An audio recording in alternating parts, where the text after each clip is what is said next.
So Instagram was the #1 deleted app in 2023. And that begs the question, is the age of social media truly ending?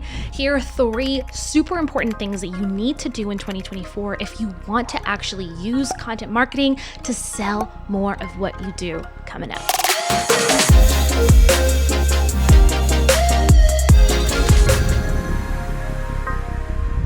What is going down in these social media streets? I mean, I don't know if you've been paying attention to some of the interesting things that have been going on so far this year in the world of social media, but we have Meta pulling, their live streaming on Facebook groups. We have Instagram kind of playing around with potentially removing the actual link in bio. And on top of that, Facebook and Instagram were down last week, and this morning I heard that the House is passed a bill to ban TikTok. It's getting interesting. And so really what we're seeing, I think, from a macro perspective is we're in the middle of information wars. We're literally in the middle as online entrepreneurs, as small business owners who are marketing on these platforms. We're actually seeing essentially a war for control over media, a war over control for the outlets that help us communicate with each other, that help us connect. And this is not anything new, right? If you study history, you see this exact thing happened when the printing press was invented. And then, we see it again as more and more media outlets start coming on the scene, like TV and like radio. Social media has just, quintessentially been more of that platform or that medium where we can share information quickly. And the government doesn't always love that. So I have a lot of thoughts around this particular topic, but I don't want to dive too deeply into the controversy in this show. We'll do that in the Insiders podcast inside of the Business Lounge. But for now, I just wanted to share, understand that the reason things are getting crazy is because a lot of things are happening in the market. Number one, people are leaving social media in droves. They have been since, about 2018, 2019. Which was accelerated even more in the pandemic as we have seen so much contention, right? People are fighting on social media. There's political unrest in terms of people just being at odds with each other. There's, conservatives and libs just totally fighting on social media. And a lot of people don't like that. I think also there is another side of the story where people are just burnt out on social media and they're just seeing constantly, superficial stuff, lots of push to perfectionism. Everything is ultra aesthetic, and it just doesn't really make people feel great about themselves. And so there's that. At the same time, companies are adjusting to people just leaving their platforms. And so there's just so much turmoil in the space caused by a myriad of issues all at the same time. And so we're kind of caught in the middle of it as entrepreneurs and small business owners, as people who do business online. And it can be a little bit hard to navigate. And so I think one of the ways that we could really look at it is from the standpoint of what Chalene Johnson was actually sharing in a recent interview. She, I think it was on the Think Media podcast with Sean Cannell, and she was talking about how we're in a social media recession. And I was like, whoa, that's such a cool way of explaining it. That's absolutely what's happening. Essentially, we have so many creators jumping on, in the scene. We have online entrepreneurs, and then we have, just the general public. And there's more content being produced than there is demand for it, right? People are just choosing to consume less. They're choosing to actually follow less people, not more. And so they're kind of doubling down on the people that they actually really want to hear about. And so I think that just people are becoming more choosy. And I think that's part of a normal platform cycle. That's part of what, this age involves and kind of what we're living through. And I thought it was really interesting that The Atlantic actually posted this article 2 years ago in 2022 titled "The Age of Social Media is Ending. It Should Have Never Begun." It's a very interesting piece, but I'm bringing this up not because the title is actually true. I don't think that social media, is going to end. It's probably just going to adapt and evolve and iterate as most platforms do. But it is an interesting concept that this conversation has been brewing for a long time, from the propagandist mainstream media to trusted experts in the online space. We could be here all day long, like unpacking what is happening, what are some of the predictions, and for good reason. The reality is that in 2024, we should not be building businesses that are solely reliant on social media. This is something I've talked about for years and years and years. The reality is, as a former social media manager, I saw this writing on the wall for a while. And I'm not trying to say that because it's like, and I told you so, or, I'm self-righteous and better than thou. No, that's not what I'm trying to say. What I'm trying to say is that for so long, we have glorified these platforms to the point that we don't even know. Some people don't even know how to build a business outside of them. They see social media and they see, followers equal sales and engagement equals, more revenue. And that's not always the case. In fact, I've been kind of screaming this from the rooftops for a couple years now, and it's why I coined the term profitability over popularity, because what people actually see on the exterior, those are the numbers that you should not be focused on. I am way more concerned about the numbers that I don't see in my business or that people don't see in my business than the numbers they do see. If you've ever wondered, how do you know how to focus on the right thing in your business? How do you focus on marketing the right way and actually creating a business that's sustainable, stands the test of time, and is recession proof? You do that by focusing on the numbers that people don't see. It's not the followers, it's not the comments, it's not the likes, it's not the shares. Those things are helpful and they're important in building an audience. But it's the email list, right? It's the traffic, it's the conversion rates, it's the sales numbers that really matter. Those are the numbers that are behind the scenes that no one gets to see. And as a marketing strategist and a business coach, I get to see people's numbers all day, every day. I've done that for almost 10 years now. And it's been really interesting to be able to see how a lot of people will have huge audiences, right? Hundreds of thousands of followers. And then when I look at their unseen numbers, the numbers that are behind the scenes, those numbers are almost always hurting. Their conversion rates are really low. Their email list is non-existent. They don't have good sales numbers. And it's because all their time and energy is spent on the content hamster wheel. It's spent on the content machine. If you don't feed the Instagram algorithm, if you don't feed the YouTube algorithm, if you don't feed the Facebook algorithm, you're going to pay the price for that, right? It's why creators are burning out like crazy, and why I don't believe that your business model should be just to monetize directly off your content and be a creator. I think you should always have and build a business that is sustainable, that stands the test of time, and doesn't tie your hands, where you're having to actually put out content or you don't make money. That actually sucks. That is not a way that is enjoyable or, any fun to actually run a business. It becomes a job really quickly. And it's a very fun job. It's a really cool job, but it's still a job. And so while I think social media still has a place, I think that there's still something to be said about growing a business and growing an audience and building community.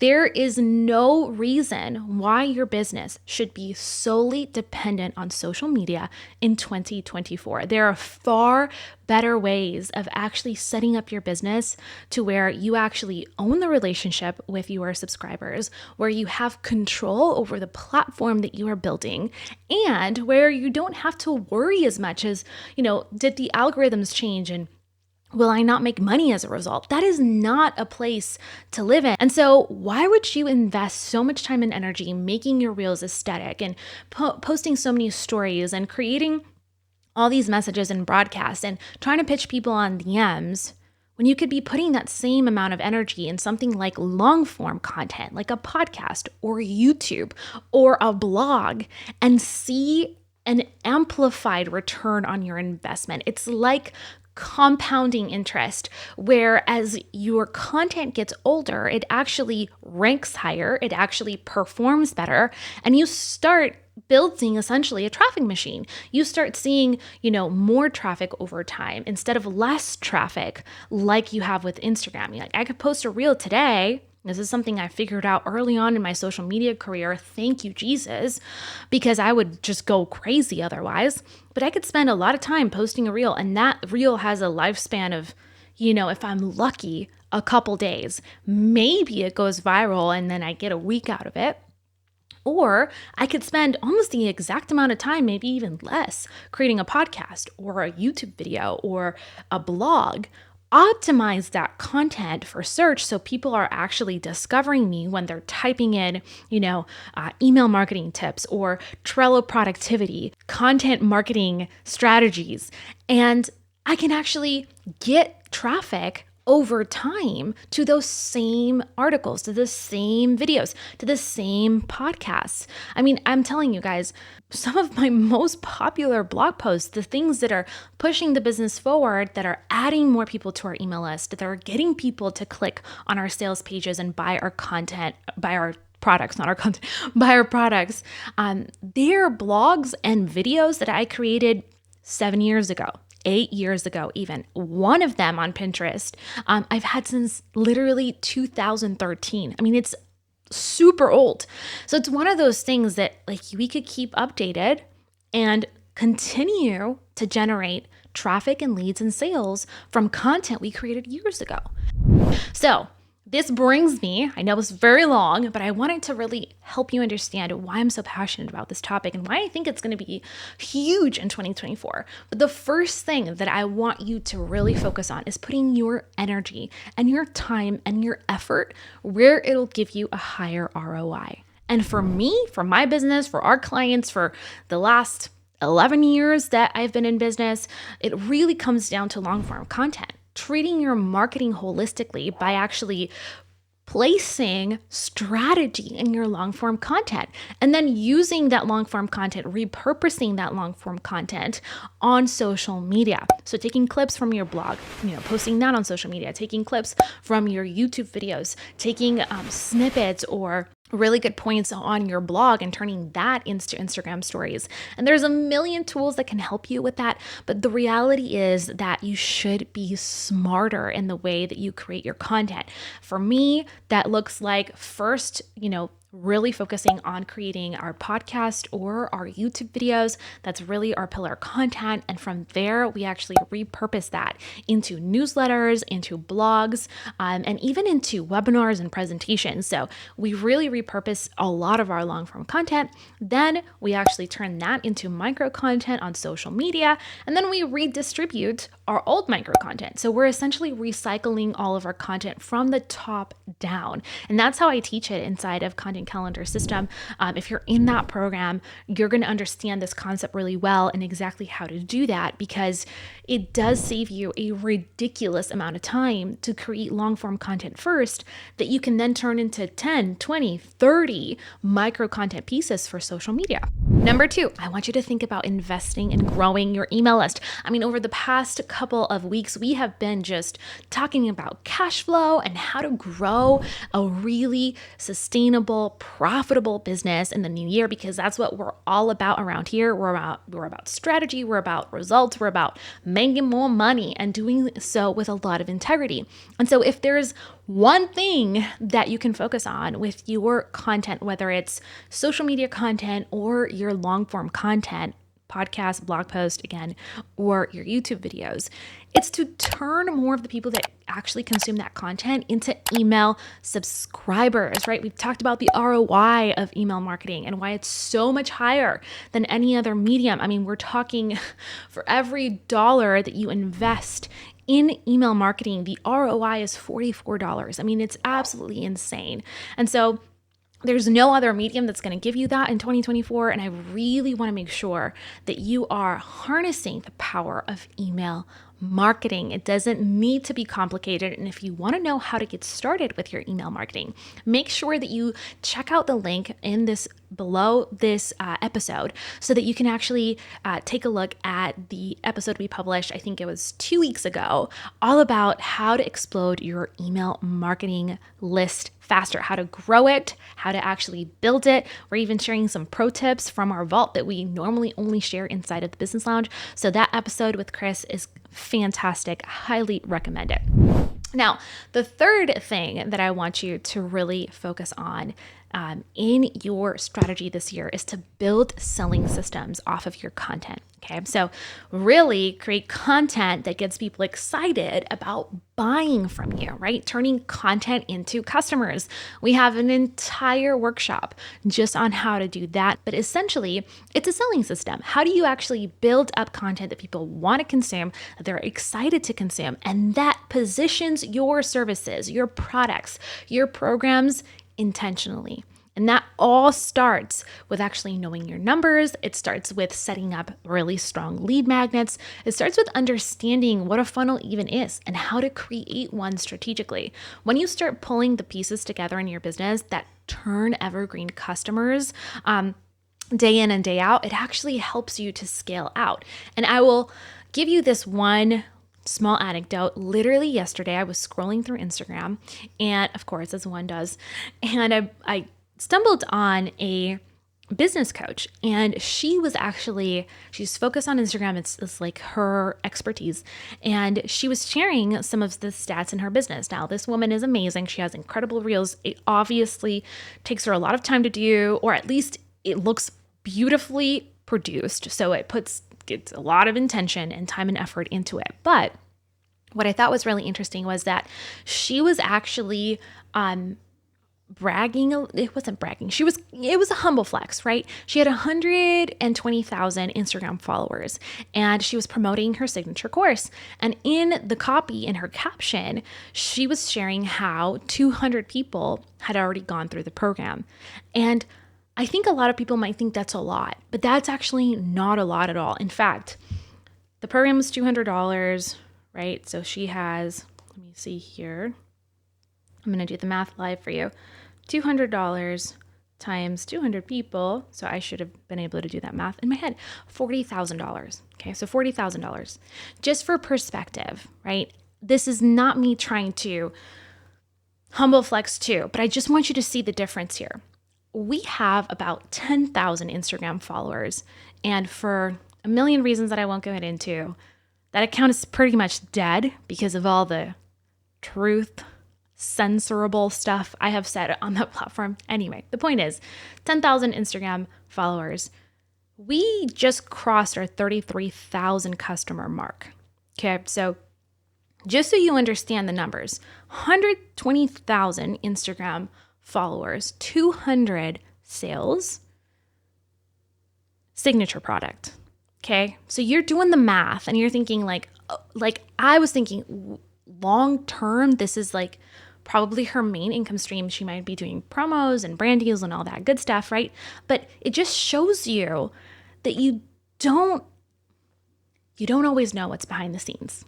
And when you look at the numbers behind the scenes, it usually tells a true story. Unfortunately, when you focus on social and not building your email list and not building traffic and not building long form content, you need a ridiculous amount of followers to make even a basic living off of your products. And so I don't know about you, but I would rather have a small audience that buys all my stuff, right? And we can make millions of dollars off of it versus having a huge audience that I don't control, that I have no access to, that the algorithms can change tomorrow, that I could get shadow banned on, that I could get hacked. And then boom, there goes my connection with my audience and make pennies off of it, because that's kind of pennies, guys. Like that's not a livable, that's not a sustainable, profitable business. It just isn't. So it's one of those things where people wonder how we have sold millions and millions of dollars of our products, programs, and services.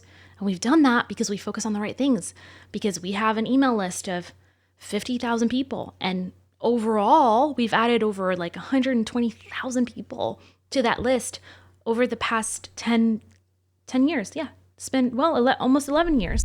All right, I hope that came across okay. I really don't want it to sound like I'm just being braggy or I'm trying to, throw shade at people. That's not what I'm saying. I'm trying to help you understand the difference between popularity and profitability, and why we're all about choosing profitability over popularity with integrity, because it does matter. It makes a difference for whether you're on the hustle train 24/7 or you actually build systems that get clients to come to you. So you're not having to rely on any individual platform to make an incredible living on your terms. I hope that I have made my sales pitch that has nothing, I'm not selling you anything, but my concept pitch clear, and that it's resonated with you. If it has, would you let me know in the comments below? If you're listening on the podcast, of course, I would love to connect with you. And yes, you can message me on Instagram. I have nothing against the app. I'm just letting you know it might not be the year to focus all in on that platform. If I were you, I'll be going on a blog, podcast, or a YouTube channel, and definitely doubling down on that email list. All right, I love you. I hope that it was empowering, that you enjoyed it. Don't forget, we're rooting for you. I'm sending you big beso, and I will see you in the next one. Bye for now.